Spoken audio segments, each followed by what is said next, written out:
Mateus, capítulo 5, a partir do verso 17, a santa palavra do Senhor nos diz o seguinte: Não cuideis que vim destruir a lei ou os profetas. Não vim abrogar, mas cumprir.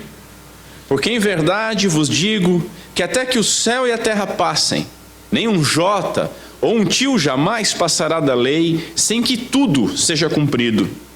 Qualquer, pois, que violar um destes mandamentos, por menor que seja, e assim ensinar aos homens, será chamado menor no reino dos céus.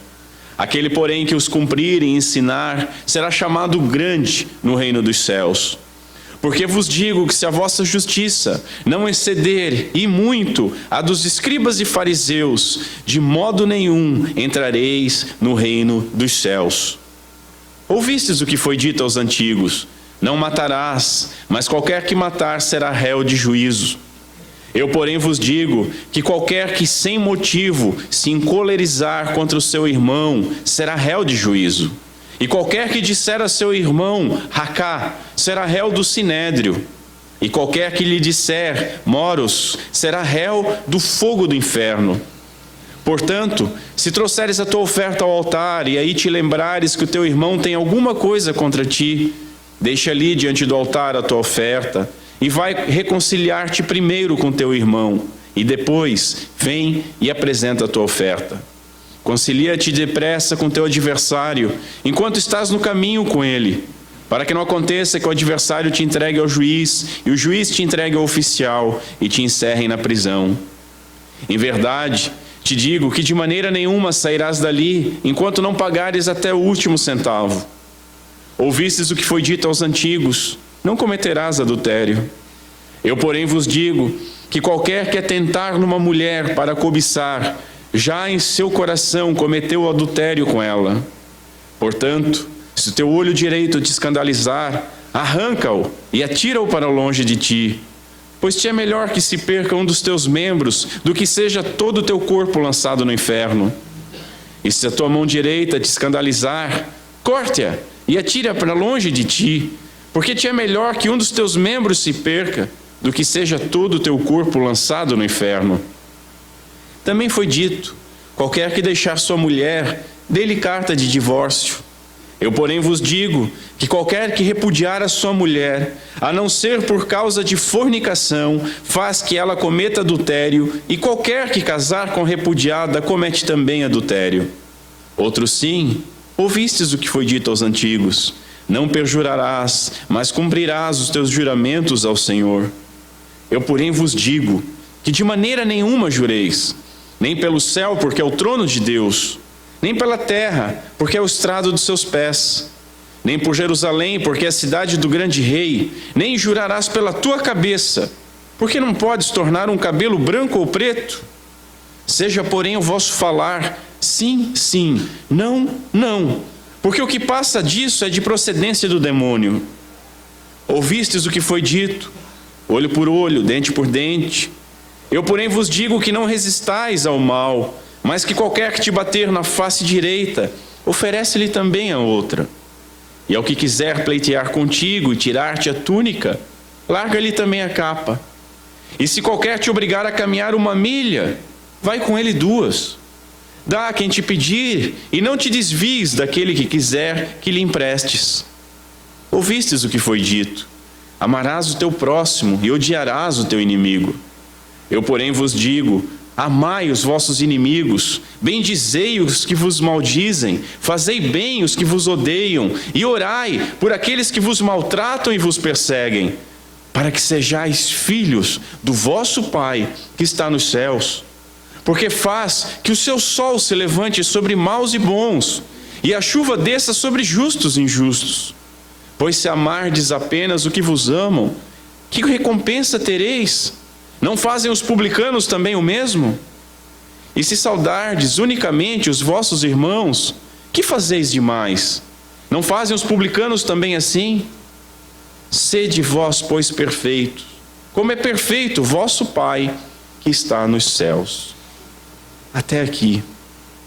Curva a sua cabeça novamente. Vamos mais uma vez ao Senhor em oração. Senhor Deus, nosso Pai. Ouvimos do texto, nosso Pai. Nós nos colocamos como teus filhos, humilhados pela tua palavra. Diante de qualquer coisa que pode ser dita nesta manhã, Senhor, só a tua palavra já nos basta. Nos ajuda. Tem misericórdia de nós. Nós precisamos de ti. Rogamos que o teu Santo Espírito ilumine os nossos corações e as nossas mentes endurecidas. Quebrante o nosso orgulho. Que nós possamos aprender de ti. Que nós possamos entender o que foi feito por nós. De onde nós fomos chamados, quem nós éramos. Que possamos compreender quem nos chamou. Para que propósito fomos chamados. Nos ajuda, Senhor. Que nós possamos escapar das desculpas, das relativizações, e possamos nos colocar na posição de filhos que agem com a justiça assim como tu age, acima de religiosos, de publicanos, de pecadores, ainda que não perfeitos, mas com os olhos fixos em Cristo Jesus, nosso Senhor. Glorifica o nome do teu Filho em nosso meio. E é em nome de Cristo que nós oramos e pedimos essas coisas, Pai. Amém. Senhores, hoje eu proponho que nós examinemos toda esta passagem, onde o Senhor Jesus Cristo nos ensinou aquilo que nós temos chamado de princípio básico, central da lei. Esta, sem dúvida, uma das passagens mais inquietantes de toda a Escritura. Ela inicia com Cristo afirmando que não veio abolir a lei e alerta ao espantoso fato de que se a nossa justiça, a justiça dos senhores, a minha justiça, se a nossa justiça não exceder a justiça dos escribas e dos fariseus, de maneira alguma nós entraremos no reino dos céus. E por fim ele finaliza nos advertindo com uma ordem, um imperativo desconcertante, que nós devemos ser perfeitos na medida como Deus é perfeito. Pode parecer até algo legalista, se for mal interpretado. Mas pior ainda, porque no decorrer do tempo onde nós fomos expondo esta parte do Sermão do Monte, onde nós fomos vendo as bem-aventuranças, nós vimos coisas duras. Durante essas exposições, nós vimos por meio da palavra de Deus quem nós somos. Nós vimos que nós somos assassinos, nós vimos que nós somos adúlteros, que somos mentirosos, que somos orgulhosos e que somos vingativos. Vimos que não temos feito absolutamente nada demais e que as nossas atitudes não têm sido muito melhores do que as atitudes daqueles que nós desprezamos, chamando-os de iníquos. Talvez seja o momento até de nós nos perguntarmos qual é a boa nova, já que é a pregação do Evangelho. Bom, sendo pecadores, nós devemos lembrar que Cristo morreu para salvar também o pior dos pecadores. Ou seja, Paulo quando escreveu isso, eu quando prego isso, e vocês quando creem nisso. Cristo morreu para salvar pecadores. Sendo assim, as boas novas são várias. O texto nos diz que nós somos sal e que nós somos luz. As bem-aventuranças, lembrando, não são aquilo que nós devemos fazer para sermos salvos. Antes, é aquilo que nós somos. Aquilo que nós somos por termos sido salvos. É a descrição do nosso caráter. Tanto que Jesus afirma que Deus é o nosso Pai. Ele afirma isso no verso 16, no verso 44 e no verso 48. Portanto, senhores, nós fomos adotados pelo Pai em Cristo por intermédio do Filho no poder do Espírito Santo de Deus. Toda a Trindade se empenhou na nossa salvação.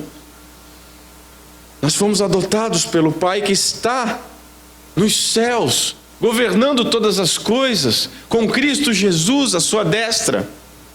Fomos adotados no poder do Espírito Santo que está em nós, como selo, como penhor, como selo porque nós somos propriedade de Deus, como penhor porque é uma garantia de que Cristo Jesus voltará, e como agente ativo que trabalha em nós, aperfeiçoando-nos até o dia glorioso, o dia de Cristo, e efetuando em nós então, tanto querer como realizar, por meio de uma mente renovada e um coração no qual foi inscrito a lei do Senhor, para a honra e para a glória de Deus, para o nosso bem, para o bem de toda a Santa Igreja e para o bem de toda a humanidade, nós podemos obedecer em amor.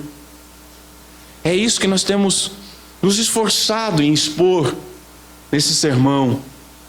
As bem-aventuranças, elas devem nos descrever, ao menos em algum grau. Se você enxerga as bem-aventuranças como algo distante do seu dia a dia, como algo que talvez precisa ser feito para que você seja perdoado, pare e arrependa-se. Não são para isso que esse texto, essas palavras santas foram escritas. O bem-aventurado não é aquele que faz alguma coisa, bem-aventurado é aquele a qual foi feita alguma coisa pelo nosso Senhor. O bem-aventurado, ele brilha e salga. O bem-aventurado é a luz que desvanece as trevas deste mundo.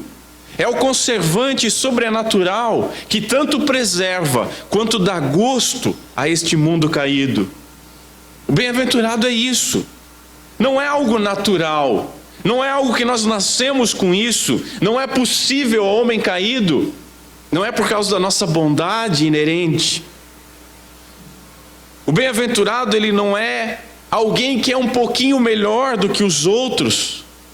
O bem-aventurado também não é perfeito, mas é alguém que abandona aquilo que ficou para trás e persegue para o alvo, para a sua soberana vocação, para o seu chamado soberano em Cristo Jesus. O bem-aventurado é alguém, como nós falamos na semana passada, extraordinário, contracultural, excepcional, totalmente sobrenatural. É alguém ávido pelo reino, é alguém que está sendo conformado pela justiça do reino, é alguém que está sendo modelado pelo Espírito Santo, à imagem de Cristo Jesus. E estas características, elas não são naturais. Elas são exatamente a definição e a prova da nova natureza do bem-aventurado, do seu nascimento do alto. E é esse o modo de vida contracultural que Jesus está descrevendo aqui. Somente o crente é, e pode ser, obediente. E somente aquele que é obediente é de fato aquele que crê, aquele que é crente.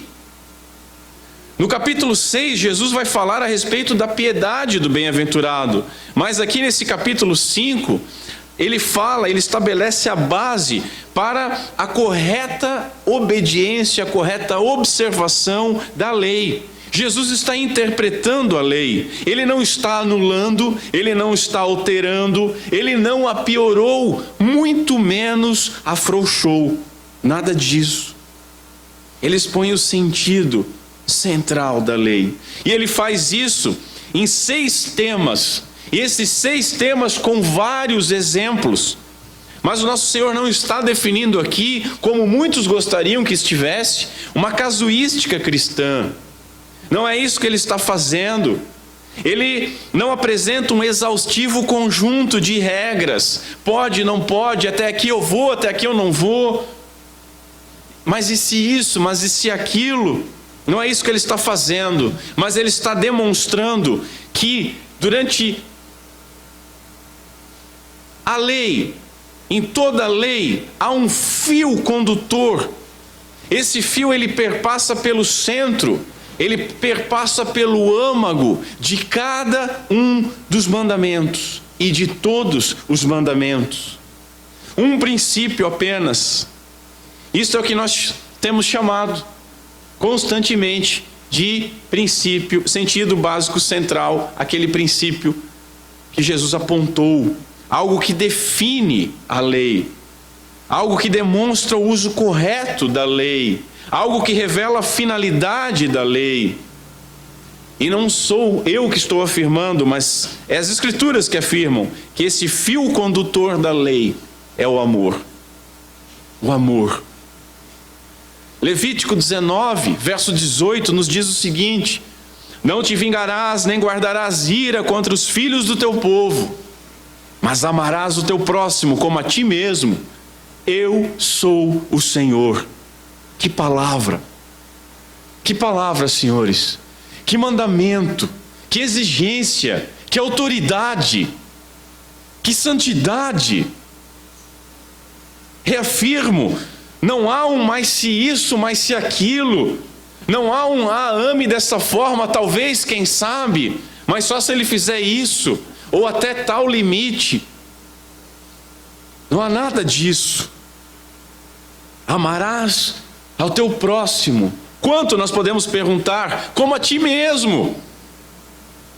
Por quê? Por que nós poderíamos perguntar? Porque eu sou o Senhor, diz o nosso Pai. E é por isso que nós devemos amar. É porque Ele ordenou. É uma ordem divina, uma ordem do Criador, uma ordem do Redentor, uma ordem, senhores, daquele que nos amou primeiro. Notem, Ele não diz gostem, mas Ele diz amem. É uma ordem, e conforme vimos, amar não é um sentimento, mas é uma escolha. É por isso que nós podemos amar aos nossos inimigos. Não há como nós gostarmos deles, mas nós podemos escolher amá-los e agir em conformidade com esse amor. Desta forma, nós devemos observar que, mesmo apresentando vários mandamentos, esse sentido básico central que Cristo ensinou através dos 6 temas é o amor. E esses mandamentos, eles estão diretamente relacionados com a segunda tábua da lei. E essa segunda tábua da lei, ela pode ser resumida no verso de Levítico que nós lemos, 19 e 18. Amarás o teu próximo como a ti mesmo, eu sou o Senhor. Observe, o próprio Senhor Jesus, ele resumiu a lei. E quando ele resumiu a lei, lá em Mateus capítulo 22, ele fez uso de 2 versos. Ele cita Deuteronômio 6:5 e cita Levítico 19:18. Agora, o que deve nos chamar a atenção é que Jesus está respondendo a pergunta de um doutor da lei, alguém que vivia para estudar a lei. E a pergunta deste homem foi: mestre, qual é o grande mandamento? Qual é o maior mandamento? Qual é o principal mandamento? Qual aquele mandamento que nós devemos prestar mais atenção? Qual é o grande? Diga-me, por favor, qual é o maior? Escreva para mim o principal. E você deve estar lembrado do texto e até questionando, mas Jesus, ele não afirmou serem 2 os mandamentos? Eu digo que não. Ele não afirmou serem 2. Vejamos. O texto lá de Mateus 22, a partir do verso 37, diz o seguinte: amarás o Senhor teu Deus de todo o teu coração, de toda a tua alma e de todo o teu pensamento. Este é o primeiro e o grande mandamento. Agora preste atenção nos termos. E o segundo, semelhante a este, é: amarás ao teu próximo como a ti mesmo. Destes 2 mandamentos dependem toda a lei e os profetas. Agora veja o seguinte: a lei, senhores, ela foi dada em 2 tábuas, correto? Só que essas 2 tábuas não eram 2 leis, era apenas uma lei.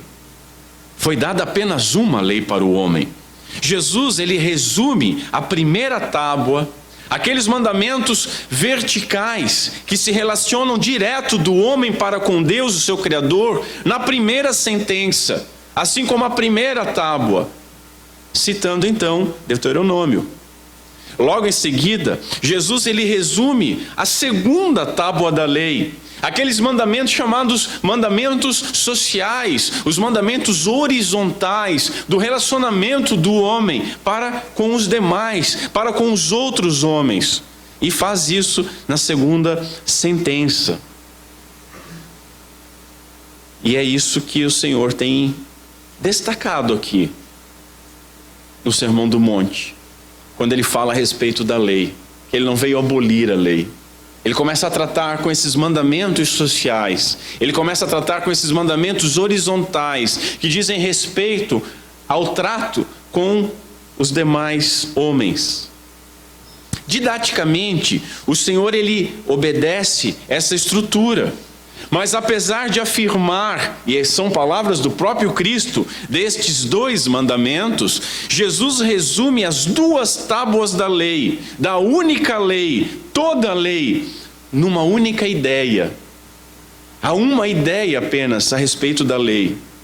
Vejamos, Jesus diz que o segundo mandamento é semelhante ao primeiro. E eu fui atrás do significado desse semelhante. E esse semelhante significa da mesma natureza, ou seja, o segundo mandamento é da mesma natureza que o primeiro. No grego pode ser traduzido como um segundo lhe é igual, ou um segundo é igualmente semelhante. Jesus usa o termo semelhante em outros momentos. Quando ele vai comparar o reino dos céus, nas parábolas do capítulo 13, ele começa dizendo: aqui comparareis o reino dos céus. E aí ele vai falando, é semelhante ao grão de mostarda. É semelhante ao fermento que a mulher coloca no meio da massa. É semelhante ao tesouro que é encontrado e assim por diante. Depois, Jesus afirma aqui nessa sentença ainda, que não só o segundo é semelhante ao primeiro, que o segundo é da mesma natureza que o primeiro, mas ele diz que destes dois mandamentos dependem toda a lei. E eu tive que ver o que significa esse dependem. E o termo significa, obviamente, pendurar ou dependurar, pender, suspender. Um teólogo diz que nesses dois mandamentos está resumido tudo o que a lei e os profetas exigem. Isto é, esses dois mandamentos são como duas dobradiças de uma mesma porta. Esse duplo mandamento do amor é o suprassumo da vontade divina. Esse termo, depender, ele é traduzido lá em Lucas, capítulo 23, quando está falando da crucificação, e vai falar que os malfeitores foram crucificados. É dito que ele foi crucificado, em algumas traduções, em outras que ele está dependurado. É o mesmo termo. Alguém pendurado na cruz, pode ser usado esse mesmo termo. Desses dois mandamentos depende toda a lei, ou seja, toda a lei está pendurada nesses dois mandamentos. Assim como Cristo, que foi feito maldito, pendurado no madeiro, como diz Paulo em Gálatas, essa única cruz, ela também nos aponta para duas coisas em uma. Nós temos nessa única cruz dois troncos. Nós temos um braço horizontal e nós temos um braço vertical, ou uma estaca, um apontando aos demais homens e outro apontando para Deus. Deste modo, senhores, como a cruz é uma só, desse modo, como os mandamentos apontam para uma única coisa e a cruz aponta para o amor de Deus derramado sobre todos os homens, e os mandamentos apontam para a ordem de amar a Deus e aos homens, a lei ela não se separa. Nenhum mandamento é maior que o outro, e eles estão relacionados. Todos eles têm dependência mútua. Todos eles estão pendurados por esse fio condutor do amor. E quem tropeçar em um só mandamento se faz culpado de quebrar todos os outros. Nós não conseguimos separar a lei. Estão compreendendo? Toda lei moral é importante. E Jesus, ele respondeu a esse doutor da lei de uma maneira que Jesus gostava muito de responder. Ele respondeu não respondendo, mas ensinando. O homem queria saber qual o mais importante dos mandamentos. E isso me lembra uma criança. Criança gosta muito disso. Criança quer saber qual é o carro mais rápido, qual é o herói mais forte, qual é o jogador que marca mais gol. Ele quer saber sempre.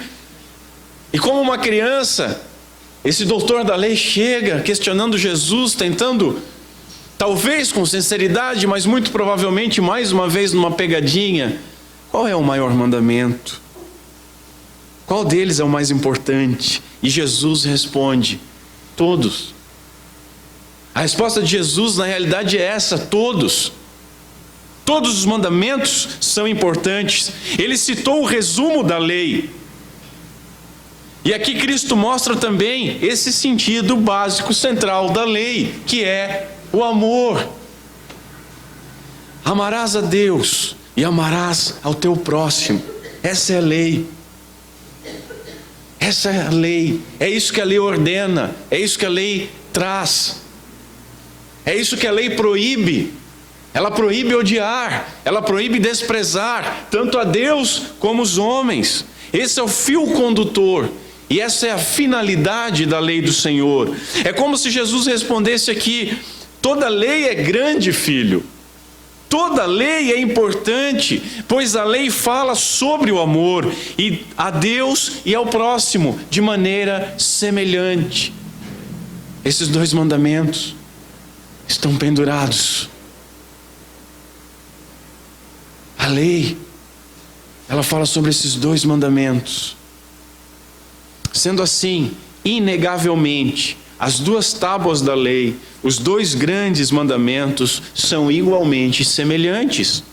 Devemos ver ainda que há uma dependência e uma interdependência entre esses mandamentos. Vamos caminhar. Observe, a segunda tábua, ela fala a respeito de amar ao próximo. Ela extrai a sua força, o seu poder, a sua obrigatoriedade e a sua possibilidade de cumprimento. A sua dependência é total da primeira tábua. A força da segunda tábua está na primeira tábua. Porque somente aquele que ama a Deus é aquele que inicialmente foi amado primeiro por Ele, foi chamado, foi regenerado, recebeu um novo coração. Somente esse experimentou o amor do Pai. E somente aquele que experimentou o amor do Pai é que pode amar ao próximo como a si mesmo. Ele pode e deve fazer isso, porque ele assemelha-se ao amor perfeito, o amor completo que nós vimos na semana passada, ao Pai. Ele pode fazer porque faz tudo para que Deus seja glorificado. Por isso, o bem-aventurado, ele obedece e obedece em amor.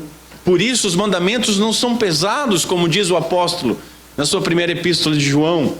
Não são pesados. Por isso os mandamentos trazem liberdade.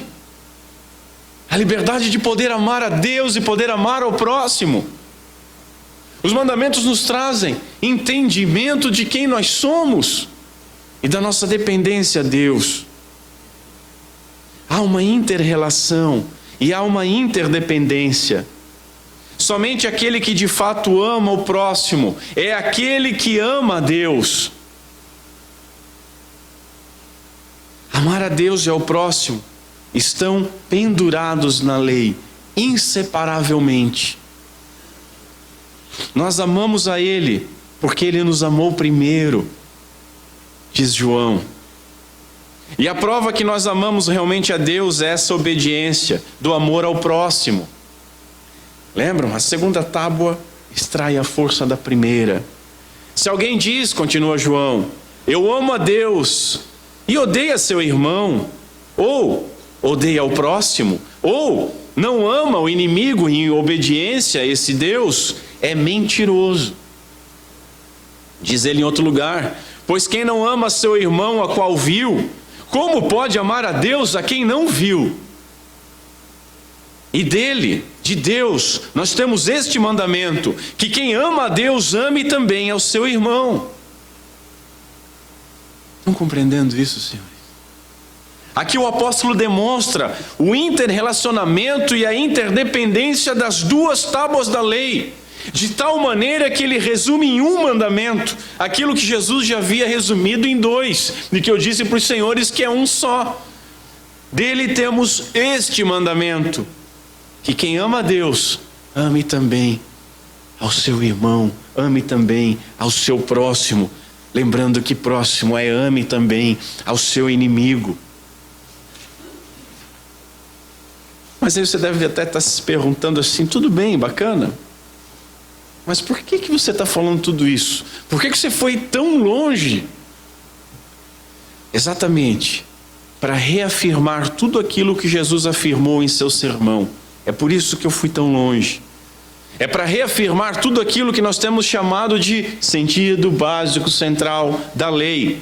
Aquele fio condutor que Jesus utiliza para ensinar-nos qual é o alcance da lei, qual é o espírito da lei e qual é o objetivo da lei. Nós vimos que o alcance da lei não se restringe apenas a ações exteriores, não se restringe apenas àquilo que nós fazemos. O alcance da lei vai até os pensamentos, vai até os desejos, vai até os motivos. Todas essas coisas estão sob o seu olhar e todas essas coisas estão sob a sua jurisdição. A tensão entre o interno e o externo deve ser compreendida pelo cristão. Quando nós limitamos o alcance da lei, nós nos enganamos, e nós nos enganamos a tal ponto como o jovem rico. Quando nós limitamos o alcance da lei, nós achamos que cumprimos perfeitamente a lei, ou pelo menos alguns mandamentos, ou pelo menos algum mandamento.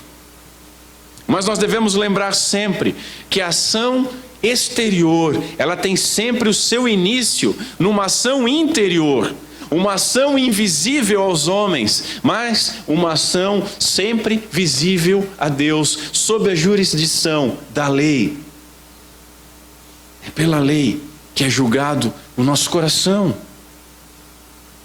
Nós devemos sempre lembrar que aquilo que escorre como pecado exterior é na realidade o churume da poluição de um coração doente.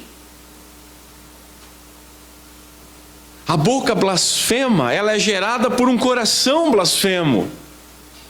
Não sou eu quem falo isso, é próprio Senhor, é do interior, é do coração que procedem os maus pensamentos, as mortes, os adultérios, a fornicação, furtos, falsos testemunhos e blasfêmias. É do interior. Ora, e não é tudo isso que nós temos visto nesses mandamentos? Os mandamentos que Jesus listou e trabalhou, falando que ele não veio abrogar, anular, mas que ele exige, e que ele também não veio piorar, mas que ele dá a real compreensão e entendimento por esse fio condutor que é o amor, não são exatamente esses? Fornicação, adultério, morte, furto, falso testemunho e blasfêmia. E é justo, o coração, é o coração que é alvo da regeneração, é o coração do bem-aventurado que é regenerado. Um dos grandes erros da igreja na atualidade é tentar limpar o exterior de um copo cheio de churume. Você pode passar até uma tintinha ao redor dele, as pessoas vão olhar, puxa, que bonito, mas dentro tem morte. E a conversão bíblica, ela acontece de dentro para fora. Não basta você mudar a sua roupa, não basta você mudar os seus jargões, não basta você carregar uma Bíblia e ir ao culto nos domingos. Não basta você deixar de ver uma coisa ou outra, deixar de praticar uma coisa ou outra, se é dentro, se é no interior que está essa fábrica de pecado, de ídolo, que é um coração não regenerado. É o coração que é criado novo. E é nele, no coração, que é registrada a lei pelo Espírito de Deus. E é no coração que o Espírito de Deus passa então a habitar. É isso que nós encontramos em Jeremias 24, é isso que nós encontramos em Ezequiel 36, é isso que nós encontramos em Hebreus capítulo 8, verso 10. Aliás, em Hebreus 8, quando o apóstolo lembra aquilo que Deus afirmou que iria colocar a lei gravada na nossa mente, no nosso coração, é lá que nós encontramos a promessa do pacto, da aliança reafirmada. E o que diz o texto? Eu lhes serei seu Deus, e eles me serão o meu povo. O pacto que Deus estabeleceu, o pacto da graça, é a promessa de Deus ser o nosso Deus. E Ele nos tomar então para si, nos separar como seu povo exclusivo. Cristo entrega-se para viabilizar isso e para cumprir então o pacto. Ele paga pela culpa do nosso pecado. A punição que era para nós carregarmos e sofrermos, Ele sofre, Ele carrega, Ele padece. Ele cumpre a lei. No reino de Deus, na glória, só entrarão justos. Quem é suficiente para isso? Nenhum de nós. Mas Cristo, Ele cumpre toda a lei, todos os pontos da lei, estendendo então a nós, por aquilo que nós chamamos de justificação, o mérito, o crédito da sua obediência perfeita. Portanto, o crente tem um novo coração, e este, com a lei gravada, com o Espírito Santo habitando, o crente, ele tem um novo coração, ele é bem-aventurado. E ele é bem-aventurado, senhores, porque Deus o fez bem-aventurado. Ele é bem-aventurado por causa disso e pode então exceder a justiça dos religiosos e dos ímpios. Ele foi amado e por isso ele deve amar.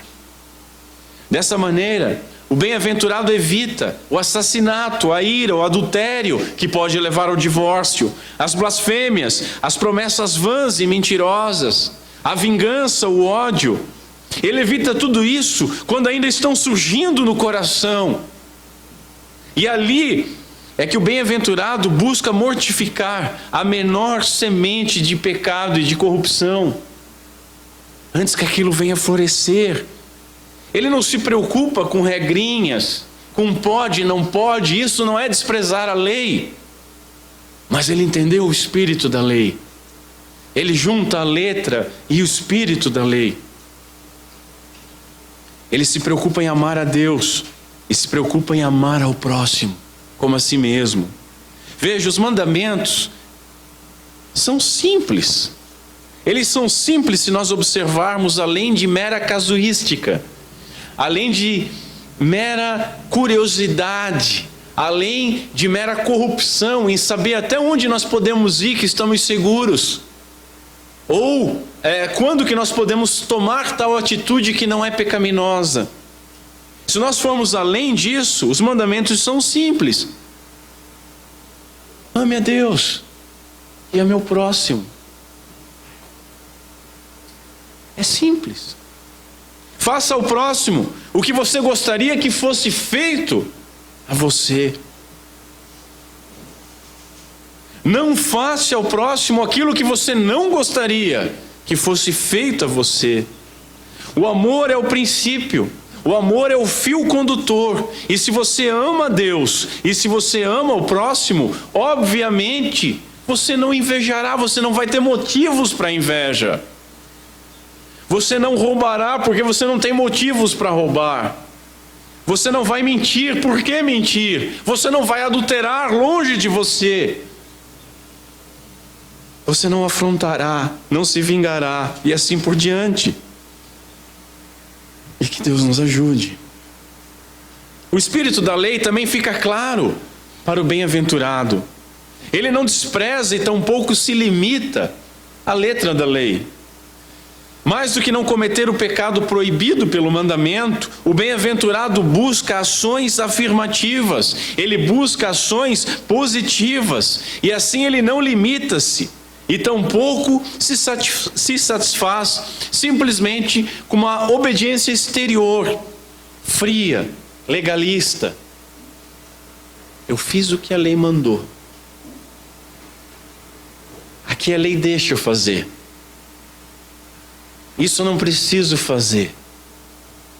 Pensando dessa forma, o bem-aventurado ele compreende que aquilo que a lei proíbe, prestem atenção nisso, aquilo que a lei proíbe, ela também ordena o contrário.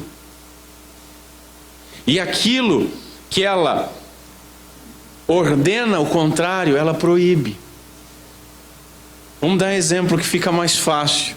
A lei proíbe o adultério. Para o bem-aventurado não basta não adulterar. Para o bem-aventurado ela também ordena amar, manifestar afeto, cuidado, carinho e fidelidade ao cônjuge. Ela é positiva e negativa. Ela diz faça e não faça. E quando ela diz não faça, ela entende que há um faça alguma coisa. E quando ela diz faça alguma coisa, o bem-aventurado entende que ela diz não faça aquela outra coisa. Se a lei ordena amar até o inimigo, por sua vez, ela também proíbe o ódio sem razão. Ela proíbe o rancor e a vingança, mesmo contra aqueles que nos fizeram mal. Muito mais do que um conjunto estático, completo, todo abrangente, exaustivo de regras, de pode e não pode. O bem-aventurado vê então na lei um caminho de amor. Ele vê na lei uma maneira negativa, não faça, que faz com que ele evite erros, com que ele evite pecados, que ele evite manchar a glória do Senhor, e de maneira também positiva, fazendo coisas que glorificam a Deus, coisas que devem ser feitas por amor a Deus e por amor ao próximo.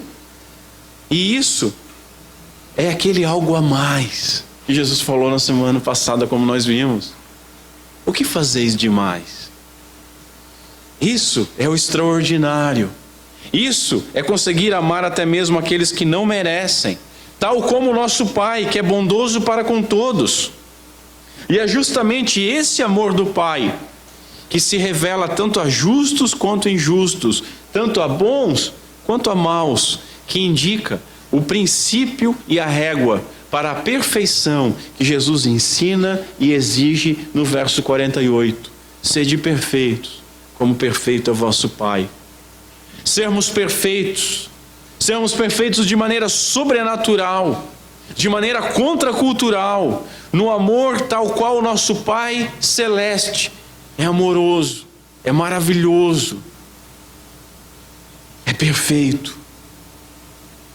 O amor aos inimigos é o elemento que assegura a integridade do comportamento cristão e é a diferença fundamental que distingue o cristianismo de outras éticas, diz um teólogo. É esse amor aos inimigos. Não há outra ética, não há outra religião, não há outro Deus, mas só o único e verdadeiro Deus que ordena os seus filhos a amar até mesmo os inimigos. O ponto que se segue, então, são os objetivos da lei. E nós podemos sintetizá-lo em conhecer a Deus. A lei está ali para nos revelar Deus. Conhecendo, nós conhecemos a nós mesmos. Calvino, nos seus primeiros capítulos das suas Institutas, ele torna esse ensino muito claro. Nós só conseguimos uma compreensão de quem nós somos a partir do momento que nós entendemos quem Deus é. O homem não é a medida de todas as coisas, como diz a filosofia. O homem, ele é medido por Deus. O homem é a imagem e semelhança de Deus. O homem foi feito bom por Deus. O homem caiu diante de Deus. O homem pode ser regenerado e é regenerado por Deus. E somente diante de Deus é que o homem consegue então se conhecer. Com isso em mente, sabendo quem Deus é, sabendo o que Ele exige, sabendo principalmente o que Ele fez, sabendo também quem nós éramos, o que foi feito por nós e aquilo que é exigido de nós, sabendo e entendendo tudo isso, nós poderemos então exceder a justiça dos fariseus e podemos então sermos perfeitos como o Pai perfeito é. Dentre os objetivos da lei, o primeiro que nós temos visto nessas semanas é o temor. O primeiro objetivo da lei em conhecer a Deus é o temor. Como nós vimos, não nos foi exigido ser um pouco melhor do que os maus, nem que os bonzinhos. Isso não é cristianismo. Eu não sou como aqueles que fazem tal coisa. Isso não é cristianismo. Isso está longe do cristianismo. Foi nos exigido exceder a justiça dos religiosos, exceder e muito a justiça daqueles que podem ser considerados melhores. Foi nos exigido exceder tanto, mas tanto, a tal ponto de nós sermos perfeitos, tanto quanto nosso Pai é. E isso, senhores, deve nos levar ao tremor. Sendo assim, se sabemos que somos filhos de Deus, sabemos também, pela lei, o que o Pai exige de nós. É o nosso Deus que exige, é o nosso Criador que exige, é o nosso Redentor que exige, mas não podemos esquecer também que é o nosso Pai que exige. E diante de tão formidável exigência, diante da imensurável santidade de Deus, só nos resta temer, não medo. Quando eu falo em temor, eu não falo em ter medo, mas num santo temor. Calvino nos brinda com uma pérola maravilhosa, ensinando que os fiéis temem mais a ofensa a Deus do que o castigo. É isso que deve nos mover.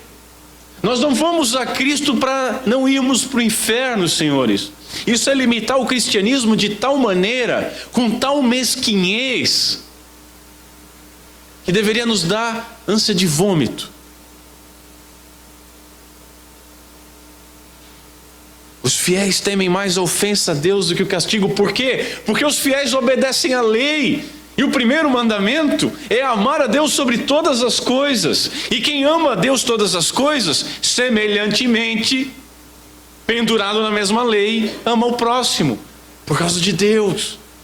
Ama até o inimigo. E ele teme fazer qualquer coisa, porque vai ofender a Deus. Não porque ele pode perder a salvação, ou deixar de perder a salvação, não porque ele quer galardão, ou vai deixar de ganhar galardão, não porque ele vai receber castigo, ou deixar de receber castigo. Esse é comportamento de criança. Criança às vezes tem que ser ensinada dessa maneira: não faz tal coisa, senão a cinta vai cantar. Aí a criança não faz. Mas com o tempo tem que haver a maturidade. Tem que haver aquela consciência: não, eu não vou fazer isso porque isso vai entristecer ao meu Pai.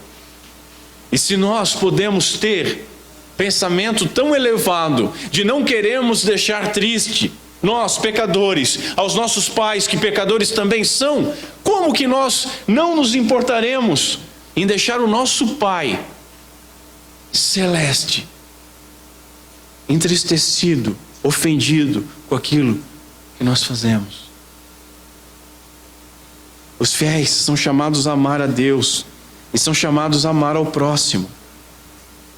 O segundo objetivo da lei é a humildade. Quando você conhece a Deus, você se torna humilde. Veja, após a lei nos enviar a Cristo para sermos salvos, Cristo Jesus nos envia de volta para a lei, para nós sermos santificados. A lei revela a nós quem é Deus. A lei revela a sua santidade. A lei revela a sua justiça. Contudo, o fim da lei, a finalidade da lei, o objetivo da lei é levar-nos ao amor.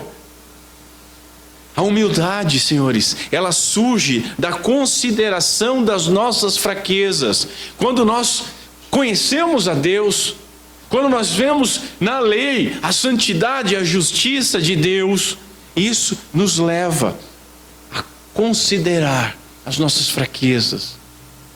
Nós nos colocamos na perspectiva correta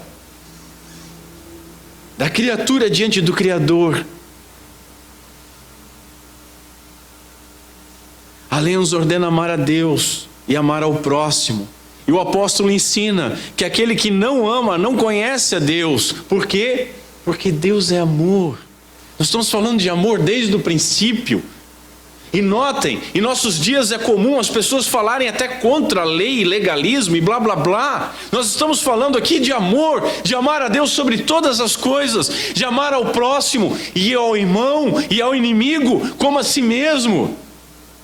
Nós estamos falando que a lei, através dela nós conhecemos a Deus. E a lei tem o seu fim em Cristo Jesus, que é o amor.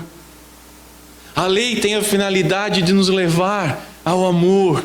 E Deus é amor. E aquele que não ama não conhece a Deus.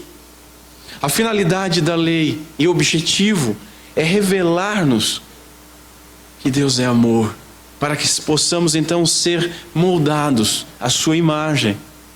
Veja, o apóstolo continua: nisso conhecemos o amor. 1 João: nisto conhecemos o amor, que Ele deu a sua vida por nós, e nós devemos dar a vida pelos irmãos. Em outro lugar: não amemos de palavra nem de língua, mas por obra e verdade. Em outro lugar: disto conhecemos que estamos nele, e Ele está em nós, pois que nos deu o seu Espírito. Em outro lugar: nós o amamos a Ele, porque Ele nos amou primeiro. Em outro lugar: e o seu mandamento é este, que creiamos no nome de seu Filho Jesus, e que nos amemos uns aos outros, segundo o seu mandamento. E aquele que guarda os seus mandamentos, nele está, e ele está nele. Em outro lugar, Jesus diz, e aí deve nos levar, diante de tudo isso que nós lemos nas Escrituras, a uma profunda humildade. E por que me chamais Senhor, Senhor, e não fazeis aquilo que eu digo? Amar a Deus, como exigido pela palavra, segundo Calvino bem ilustrou, quando Calvino fala sobre a lei, é a coisa mais difícil.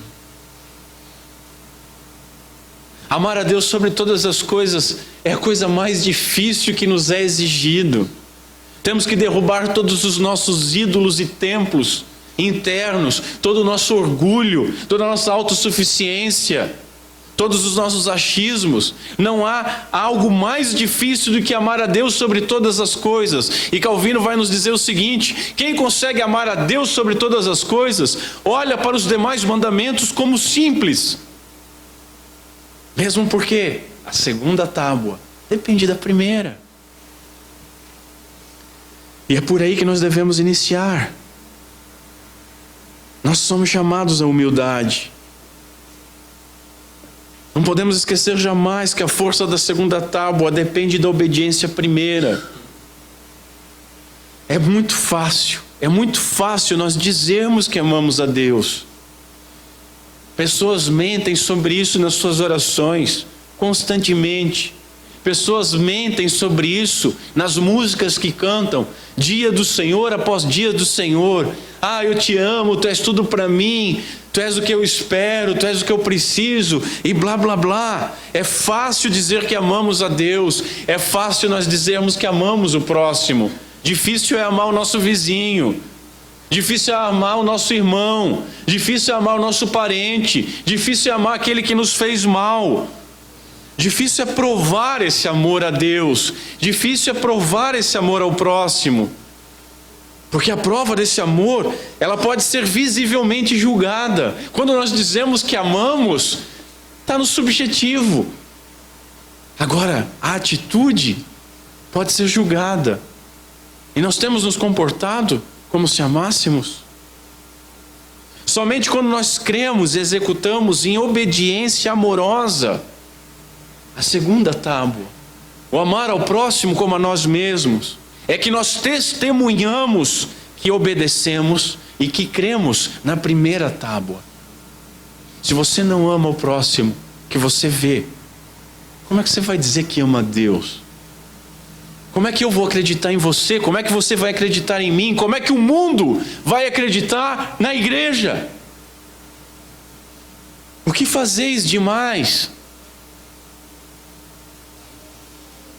Com essa obediência é que nós provamos que amamos a Deus. E como essa obediência é sempre falha, isso nos torna humildes e nos torna dependentes, que é o próximo objetivo, o próximo ponto. Terceiro objetivo da lei em conhecer a Deus é nos levar à dependência, total dependência.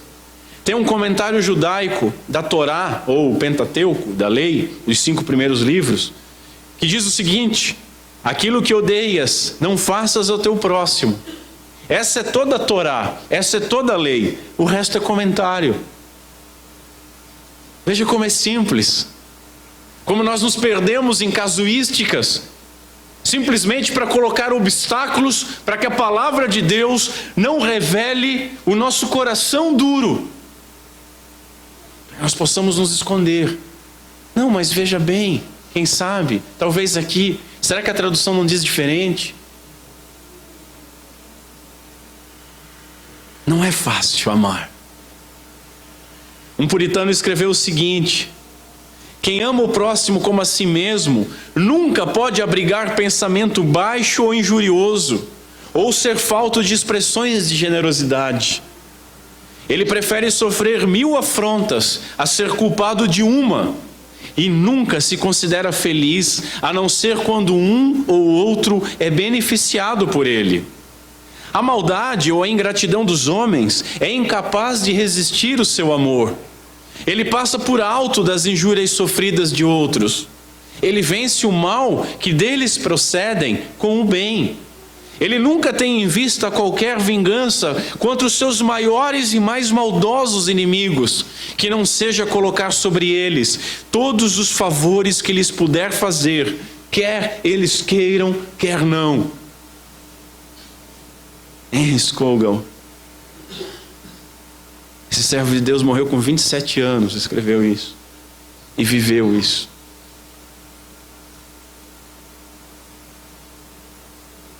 Além de causar temor e nos levar à humildade, os mandamentos, para serem cumpridos, nos levam à mais absoluta dependência do Espírito Santo de Deus. Nós não dependemos do Espírito Santo de Deus para gritar. Nós podemos fazer isso na carne. Nós não dependemos do Espírito Santo de Deus para correr pela igreja, para ficar dizendo você é uma bênção, você é uma bênção, para ficar repetindo sílabas ao vento, mas para amar a Deus sobre todas as coisas e ao próximo como a nós mesmos. Nós dependemos do Espírito Santo. Sem mim nada podeis fazer, diz Cristo Jesus. O crente, como nós vimos, ele é extraordinário. O crente, ele é sobrenatural, justamente porque ele foi salvo e ele é movido por uma força superior. É isso que nos torna diferentes, sobrenaturais, excepcionais, contraculturais. A força do Espírito Santo de Deus que nos move à obediência da lei que foi escrita no nosso coração. A nossa dependência a Deus, ela é contracultural numa época de egocentrismo, numa época de faça você mesmo, faça e aconteça, autoajuda, valorize-se. E o crente, o bem-aventurado, o filho de Deus, ele diz: eu dependo de Deus para absolutamente tudo. O bem-aventurado sabe que para obedecer ele depende de Deus. Ele não só sabe que ele depende de Deus, mas o bem-aventurado tem grande alegria em depender de Deus. Ele se regozija em depender de Deus, porque quando ele obedece, quando ele ama, quando ele faz o que é necessário, ele não tem mérito algum. A bondade vem por graça, e a graça e a bondade são para a glória de Deus. Ele não tem do que se orgulhar. O bem-aventurado morreu para si mesmo. O bem-aventurado toma a sua cruz e vive em Cristo. Ele vive por Cristo e ele vive para Cristo. Ele morreu para o pecado com Cristo lá na cruz do Calvário. A vida dele, o meu eu, o orgulho, o nosso orgulho como igreja, como filhos de Deus, tem que estar pendurado na cruz do Calvário. Morrer para si é uma obra da regeneração. Isso é sobrenatural, senhores. Isso é pelo Espírito Santo de Deus. O bem-aventurado foi chamado ao reino e vive conforme a justiça do reino, não dos homens. Conforme a justiça do reino, não o que os livros de psicologia falam. Conforme a justiça do reino, não conforme o senso comum de um bando de idólatras. Conforme a justiça do reino e não o que ele acha que é certo ou o que ele acha que é errado. Alcançado pela graça, ele desfruta da obediência, independência, para a glória de Deus, porque ele entende que nele vivemos, nele nos movemos e nele existimos, como Paulo diz. E isso nos conduz ao quarto objetivo da lei: gratidão. Imaginem o seguinte, imaginem se nós fôssemos salvos pela nossa obediência à lei.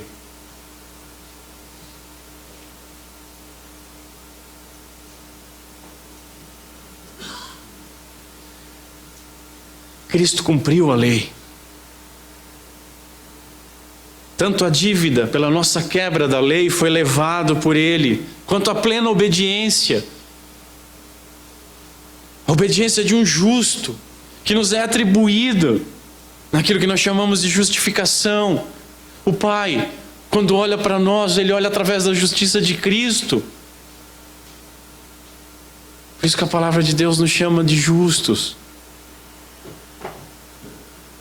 Pense no preço pago. Pense na morte do justo. Pense no amor do Pai por nós, quando nós ainda éramos seus inimigos.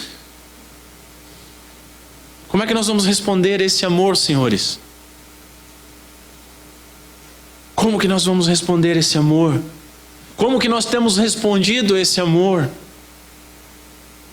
Eu vou dizer como nós devemos responder a esse amor: com gratidão, com obediência, em amor.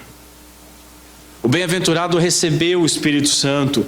E Paulo nos diz o seguinte: ora, o Senhor é o Espírito, e aonde está o Espírito do Senhor, aí há liberdade. Aí há liberdade. Mas como que você vai falar sobre liberdade do Espírito se você está falando da lei? É justamente isso, senhores. Nós temos liberdade para obedecer. Nós não somos mais escravos do pecado. Não somos mais escravos do diabo. Não somos mais escravos do nosso coração corrupto. Nós fomos livres e libertos para obedecermos a Deus e a sua santa lei. Liberdade para obedecer, liberdade para amar, liberdade para obedecer em amor. Isso só está disponível aos filhos. O perfeito amor, diz um puritano, é uma espécie de autoabandono, é um vagar para fora de nós mesmos, é uma espécie de morte voluntária, na qual aquele que ama morre para si mesmo e para todos os seus interesses, não pensando mais neles, nem se preocupando mais com eles, só querendo saber e fazer o que agrada e gratifica a parte amada por Ele. Nós amamos a Deus, nós amamos ao próximo, Nós temos buscado fazer e saber o que agrada e gratifica aqueles que nós dizemos amar. O amor de Deus nos fez livres e nós devemos ser gratos. E a melhor maneira de demonstrar essa gratidão é por meio da obediência amorosa à sua santa lei. O melhor meio de demonstrar essa gratidão é amando, porque a lei nos conduz ao amor. Amor a Deus e amor ao próximo, amor ao inimigo. Porque o inimigo, senhores, foi criado à imagem de Deus. E lembre, todo avanço em obediência que nós fizermos, é Deus quem faz e não nós. Por isso, glorifique a Deus sempre e seja grato sempre. E o quinto objetivo da lei, de conhecer a Deus através da lei, é essa obediência em amor. Nós devemos e somente podemos, por sermos bem-aventurados, obedecer a lei. A obediência da lei é uma dádiva dada a nós. Não é na carne, não é na força da carne, mas pela força do Espírito. Não é para obter alguma coisa, porque tudo foi obtido. É na mais pura, honesta, sincera, humilde e singela gratidão em amor. E o que manda a lei que nós podemos obedecer? Amar. Essa é a finalidade. Quem ama não peca. Quem ama a Deus e quem ama o próximo, como nós já falamos hoje, não inveja, quer o bem. Não adultera, porque quer o bem do próximo, seja no nível que for. Não rouba, não mente, não blasfema o santo nome. Não faz votos tolos, não deseja vingança. O amor não faz mal ao próximo, diz Paulo. O amor não peca. O amor não faz mal ao próximo, de sorte que o cumprimento da lei é o amor. Porque o fim da lei é Cristo. E o que diz Cristo? Amai a Deus, amai ao próximo. Disso depende toda a lei. Toda a lei. O meu mandamento é este: que vos ameis uns aos outros, assim como eu vos amei. Ninguém tem maior amor do que este, de dar a alguém a sua vida pelos seus amigos. Vós sereis os meus amigos, se fizerdes o que eu vos mando. Temos feito. E aquele que guarda os seus mandamentos, nele está, e ele está nele. Só nos resta obedecer em amor, que é amando. Vamos ficar em pé.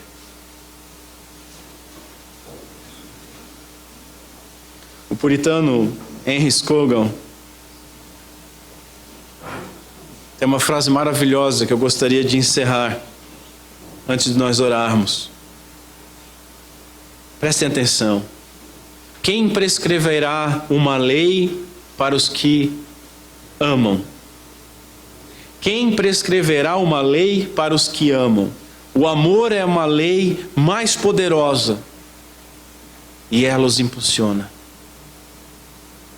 O amor é a lei mais poderosa. Curve a sua cabeça. Senhor Deus, nosso Pai, obrigado pela Tua palavra, que mais uma vez nos mostrou quem Tu és. Mais uma vez fomos expostos à grandiosidade do Teu ser, do Teu amor, da Tua obra. Obrigado, Senhor, porque mais uma vez Tua palavra foi como lâminas de ferro que arou o nosso coração duro. Nós endurecemos os nossos corações. Nós cremos que Tu transformou ele. Nós cremos que Tu escreveu a lei nele. Nós cremos que Tu nos deu o Teu Santo Espírito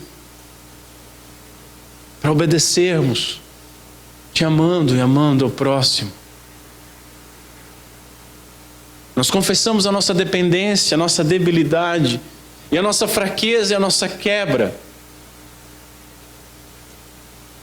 de uma ordem tão simples, porém tão elevada. Nos perdoa, Senhor, porque mais falamos em amor do que praticamos. Esperamos muitas vezes sentir uma paixão pelo nosso inimigo, pelo nosso irmão. Esperamos sentir uma paixão, uma emoção para com a Tua pessoa. Mas não disciplinamos o nosso coração e a nossa vida na atitude de Te amar, Te obedecer, Te buscar. Tem misericórdia de nós, Senhor. Nós somos bem-aventurados segundo a Tua palavra, e os bem-aventurados têm fome e sede de justiça. E não permita que nós comecemos a nos satisfazer com alguns aperitivos do mundo, ou da nossa justiça própria, ou da religião vazia. Nos transforma em cada vez mais sedentos pela Tua graça e misericórdia, famintos pela Tua santa palavra.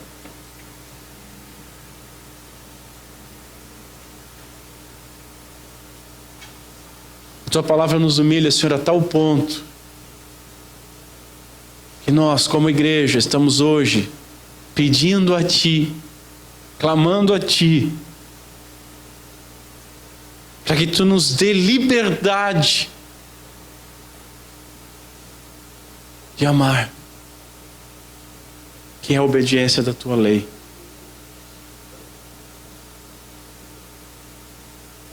Tem misericórdia de nós, Senhor. Muda os nossos corações. É o que nós Te pedimos, para a glória do Teu santo nome. Amém.